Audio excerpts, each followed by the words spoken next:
Hello guys, another 3.26 video. I heard your worries. Now every streamer and YouTuber are teaching how to use GraveBind for their AG and Mercenary.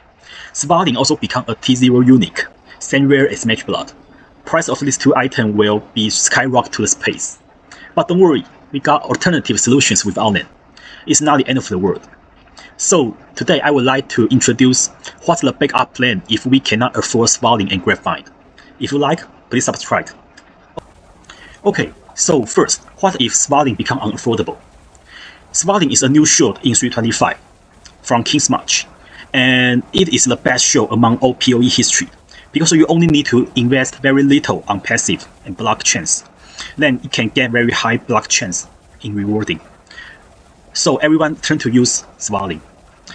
But before 3.25, actually there are really some good shield that it can provide you pretty good defense.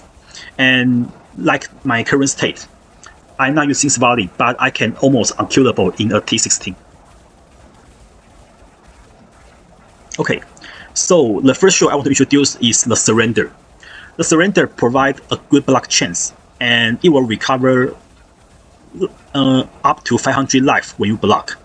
So if you get enough block chance, like I use passive tree to cap both my block attack chance and block spell damage chance, then we can recover so much life every time we block. So actually in a T16, you are almost unkillable. And the next shield is AG's Aurora. It's the ES version of just like Surrender. It also recovers energy shield when you block. And so if you get enough armor, then you will recover a lot of ES every time you block. So if you can cap your block chance as high as possible, then you can also be very tanky. Like this. You can see our energy shield will always sustain here, and we almost become unkillable. Okay, so next I would like to talk about how I use passive tree and some technique to cap block chance. Okay, so first, for the Amulet Anoint, I use Tetsudo. It provides 10% chance for block chance, and also will provide 30 life when you block. For the passive tree, we still using a level 90 mapper version of tree, and you can see my character is level 94, and I leave 4 passive skill point not allocated. And we refund one of our big cluster to get some passive and some damage node from here, and also refund our power charge. Then we can allocate to spell block chance and more spell block chance. And the block mastery, we will take 2% of maximum block chance. So that's the reason we can reach block chance 77. And we also, and the shield mastery, we choose 1% additional chance per 5% chance to block on equipped shield. With those passive tree, your block chance will become among 50%-ish. So in our skill, we will have to open the Tempest Shield. It will give you 25% increased block spell chance. At this stage, we already capped our block spell chance to 77%. Now, but in this stage, we will only have about 50-ish block attack damage chance. So our technique to cap to 77 is to use a unique jewel, the Red Nightmare. The passive grants fire resistance or all elemental resistance in the radius. Also grant 50% its value to block attack damage. And we stuck it in this place. Because in this place, we have these block nodes. They also provide all elemental resist with additional block chance. And also, we can use tattoo. There's a tattoo of the Nawaguha Firewalker. It can turn your small strength into 6% of fire damage. So we tattoo all the strength here in the radius. So our strength will become 6% or fire resist and 3% chance to block attack damage. That's incredible. And since we tattoo them all in the radius, then we already cap our block chance attack. If we remove this jewel, then our block chance will only have 50%. This jewel is the easiest way to cap your block chance. And some people may wonder, because we are necromancer, most people they will use Mistress of Sacrifice. It will apply 50% of your offerings to you. They may use the Bone Offering to grant about 18 or 70% block chance. I think this is an alternative choice, but we don't use it because currently our ascendancy they are full occupied. In early league, we need Unholy Might and we need Bone Barrier for additional physical reduction and also life leech. This is important. And the Commander of Darkness also gives us a lot of damage and resistance. So we don't have ascendancy for Mistress of Sacrifice.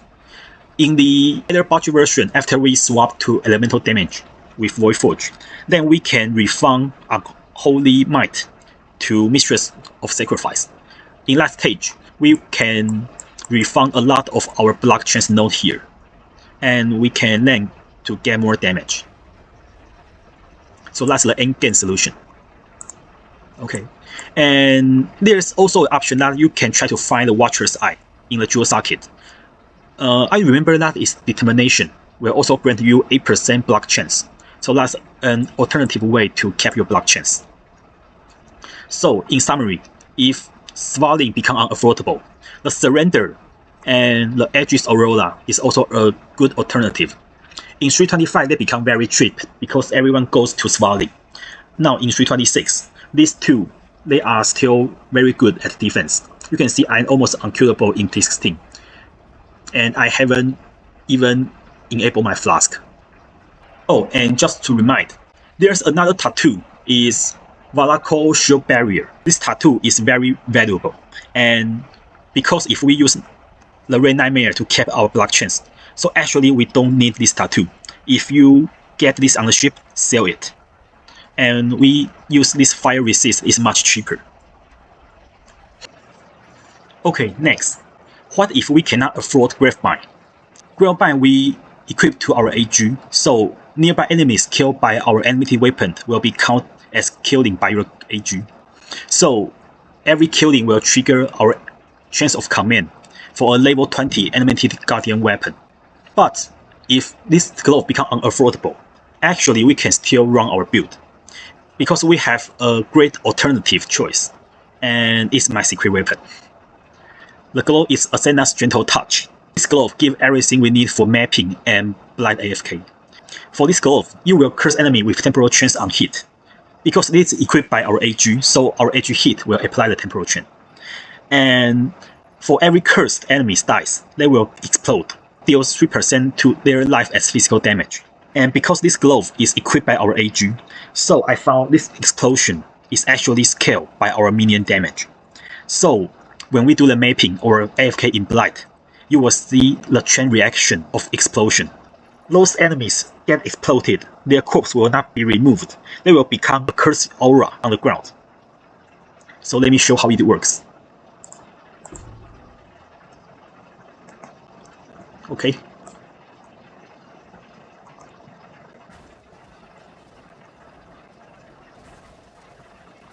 You see. So you can see the corpse is still here, become a aura. And because the explosion will count as AG kill, so our animated weapons they are still, most of them they are still level 20.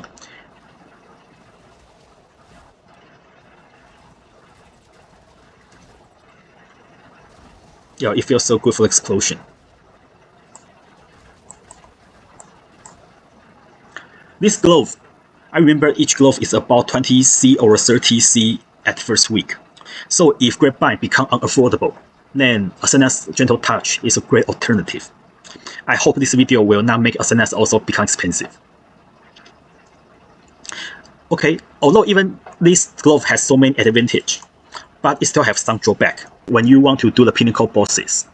We don't have that many enemies to maintain our animated weapon, so we must use the Wearing Jar to generate warmth as enemy, maintain our animated weapon.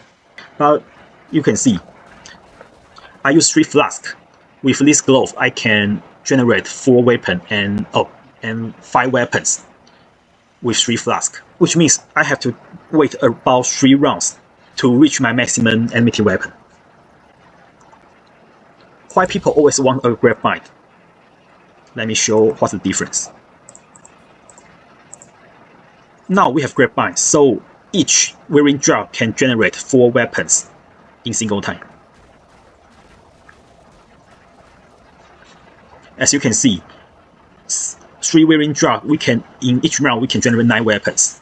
So just 2 rounds of the flask, we can reach our maximum number. So that's main the differences. Which means only pinnacle boss fight like Shaper and Elder will have the difference. But if you only do normal mapping and AFK in Blight, then actually the Ascena's Gentle Touch is a better alternative. It gives you curse on hit and explosion, and also the curse aura on the corpse. That's also a good alternative. And if we are very poor, and even Ascena's we cannot afford, perhaps maybe we can just afford a garbage glove or just a simple rare glove. So we can see what's the difference. Okay, now our AG swapped to a trash glove.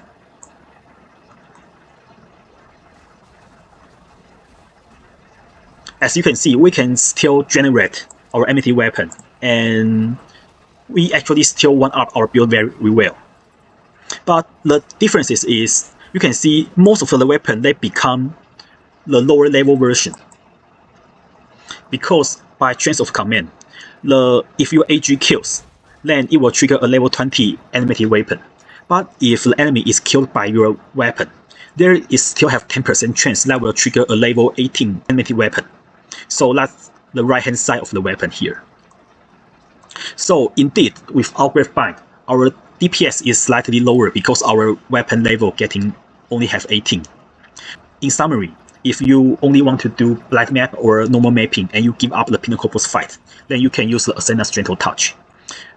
Only if you want to be a boss killer, then you must buy the GraveBind. And even you cannot afford either of them, you can just use a trash glove. You can still do the mapping or AFK in Blight. Okay, so hope you enjoyed the content for today. I'm too busy to make another video, so perhaps maybe this is the last video before league start.